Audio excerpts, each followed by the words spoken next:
எல்லா குற்றவாளிகளும் கொடூரமான குற்றங்கள் செய்த அனைவரும் தங்களுடைய இதிலே சொல்றது வாக்குமூலத்திலே சொல்வது நாங்கள் நல்லா தண்ணி போட்டு வந்தோம்.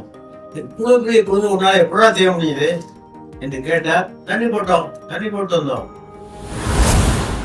அப்போ அது ரொம்ப ஜாலியாக இருக்குது, ரொம்ப நல்லா இருக்குது, ரொம்ப it gives them a lot of happiness. But after some years only they realize they've lost a great asset of education. லேபிள்னா நீ குடிகாரன், நீ ஒரு அடிக்ட் ஒரு லேபிள் கொடுத்துட்டோம்னா அது கண்டிப்பா அவங்களுக்கு ஒரு நெகட்டிவ் இம்பாக்ட் தான் ஏற்படும். இந்த ஃபேமிலி எல்லாம் அவங்களுக்கு சப்போர்ட் பண்ணாதான் அவங்க இதுல இருந்து வெளியே. நான் போதைப் பொருள் வச்சிருக்கேன் அட்வர்டைஸ்மெண்ட் பண்ண முடியும், டிவியில் அட்வர்டைஸ்மெண்ட் பண்ண முடியுமா? இல்ல நீங்க வேற எங்கேயாவது ஹோர்டிங் வைக்க முடியுமா? இங்கே கஞ்சா கிடைக்கும், நீங்க இந்த அருமையான கஞ்சா இது ஓபிஎம், இது நல்லா இருக்கும், இது நம்ம குவாலிட்டியான தரமான ஓபிஎம் அட்வர்டைஸ் பண்ண முடியுமா? முடியாது. ஆனா சினிமால எல்லாமே பண்ண முடியும். முதல்ல எங்கேயாவது தான் இந்த போதைக்கு அடிமையானவர்களை பார்க்க முடியும்.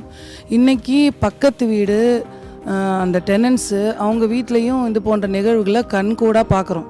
நம்ம பிள்ளைகள்கிட்ட அது இல்லைனாலும் அவங்க கிட்ட இருக்க அந்த பழக்கம் நம்ம பிள்ளைகளுக்கு தொட்டிக்குமோன்னு ஒரு பயம் இருக்க தான் செய்யுது.